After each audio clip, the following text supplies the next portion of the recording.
পুলিশের সহযোগিতায় অবশেষে অল্পের জন্য রক্ষা পেল গুন্ডাদের হাত থেকে রাই। হ্যাঁ বন্ধুরা, ভিডিওতে লাইক দিতে দিতে থাকুন। রাইয়ের যখন ওয়াটার ব্রেক করে যায় ঠিক সেই মুহূর্তে রাইয়ের লেবার পেন শুরু হয়ে যায় এবং রাই অনবরত যখন ব্যথায় কাতরাতে থাকে ঠিক সেই মুহূর্তেই সেখান দিয়ে যখন পুলিশের গাড়ি ক্রস করতে থাকে তখন রাই বারবার করেই হেল্প হেল্প করতে থাকে এবং সেই পুলিশের নজর রাইয়ের উপরে পড়া মাত্রই সেই পুলিশ গাড়ি থেকে নেমে পড়ে এবং বলতে থাকে যে কী ব্যাপার ম্যাডাম, আপনার কী হয়েছে, আপনি এরকম করে রাস্তার ধারে বসে কাতরাচ্ছেন কেন, যন্ত্রণায় কী হয়েছে। ঠিক সেই মুহূর্তে একজন মহিলা কনস্টেবল বলতে থাকে, স্যার উনি মনে হয় অনেক মুশকিলে আছে, ওনার তো দেখা যাচ্ছে ওয়াটার ব্রেক করে গিয়েছে, ওনার হয়তো বা লেবার পেন শুরু হয়ে গিয়েছে, স্যার এক্ষুনি ওনাকে হসপিটালে না নিয়ে গেলে ও যে কোনো সময় ওনার সন্তানটা এখানেই প্রসব হয়ে যেতে পারে। ঠিক সেই মুহূর্তে কথা বলা মাত্রই সেই অফিসারটা বলতে থাকে যে তাহলে আর দেরি করছেন কেন, এক্ষুনি ওনাকে আমাদের গাড়িতে তুলুন, আমরা যত শীঘ্রই সম্ভব আমরা আপনাকে হসপিটালে নেওয়ার ব্যবস্থা করছি, ম্যাডাম আপনি একদম ঘাবড়াবেন না। ঠিক সেই সময় রাই বলতে থাকে যে ওদিকে গুন্ডারা আমাকে তাড়া করছে, আপনারা প্লিজ আমাকে রক্ষা করুন, আমার সন্তানটাকে রক্ষা করুন, ওরা আমার সন্তানটাকে মেরে ফেলতে চায়, আমাকে শেষ করে দিতে চায়। ঠিক সেই সময় পুলিশ অফিসার বলে থাকে যে ম্যাডাম ওসব কথা আপনি এখন ছেড়ে দিন, ওরা আপনার ধারের কাছেও আসার সাহস পাবে না, কারণ আমরা চলে এসেছি আপনাকে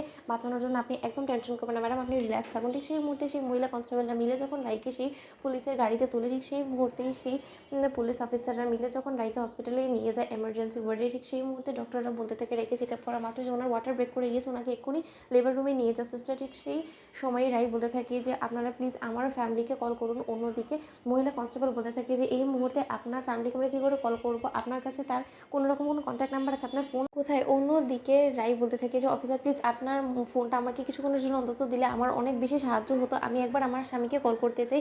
অন্যদিকে সেই অফিসারের ফোন থেকে যখন রাই অনির্বাণকে কল করে ঠিক সেই মুহূর্তে অনির্বাণ বলতে থাকে যে রাই তুমি কোথায়, আমি তোমার জন্য কখন থেকে হসপিটালে ওয়েট করছি, এখনও তুমি এসে পৌঁছোনি কেন, রাই তোমার কী হয়েছে। ঠিক সেই মুহূর্তে রাই বলতে থাকে যে অনির্বাণ সব শেষ হয়ে গিয়েছে, তুমি যত শীঘ্রই সম্ভব তুমি সিটি হসপিটালে চলে এসো, আমি এখানেই আছি, আমার লেবার পেন শুরু হয়ে গেছে অনির্বাণ, আমার সন্তান এই পৃথিবীতে আসার আগে আমি তোমাকে আমার সামনে দেখতে চাই, আমার এই বিপদের মধ্যে আমি তোমাকে পাশে চাই অনির্বাণ। অন্যদিকে এই কথা বলে যখন রাই অবশেষে চিৎকার করে ওঠে ঠিক সেই সময় অনির্বাণ বলতে থাকে যে রাই তুমি একদম ভেবো না, আমি যত শীঘ্রই সম্ভব তোমার কাছে পৌঁছানোর চেষ্টা করছি। অন্যদিকে পুলিশ অফিসার অনির্বাণকে বলতে থাকে যে দেখুন ওনাকে আমরা লেবার পেনে অবস্থায় এই হসপিটালে অ্যাডমিট করেছি, আপনি যত শীঘ্রই সম্ভব আপনি এই হসপিটালে পৌঁছানোর ব্যবস্থা করুন, আপাতত ওনাকে ওটিতে নিয়ে যাওয়া হচ্ছে। অন্যদিকে অনির্বাণ যখন কিছুক্ষণ বাদেই হসপিটালে চলে আসে ঠিক সেই সময় অনির্বাণ হন্তদন্ত হয়ে অফিসারের কাছে এসে বলতে থাকে যে অফিসার কী হয়েছে, আপনি কী করে আমার স্ত্রীকে খুঁজে পেলেন বলুন তো। ঠিক সেই সময় অফিসার বলতে থাকে যে সেসব অনেক কাহিনী, আপনি বরঞ্চ এখন গিয়ে আপনার ওয়াইফের সাথে শেষবারের মতন দেখা করে নিন, কারণ আপনার ওয়াইফকে কিছুক্ষণ বাদেই ওটিতে নিয়ে যাওয়া হবে। অন্যদিকে রাইকে ওটিতে নিয়ে যাওয়ার আগেই যখন অনির্বাণ বলতে থাকে যে রাই তুমি একদম ঘাবড়াবে না, এই তো আমি চলে এসেছি রাই, আমি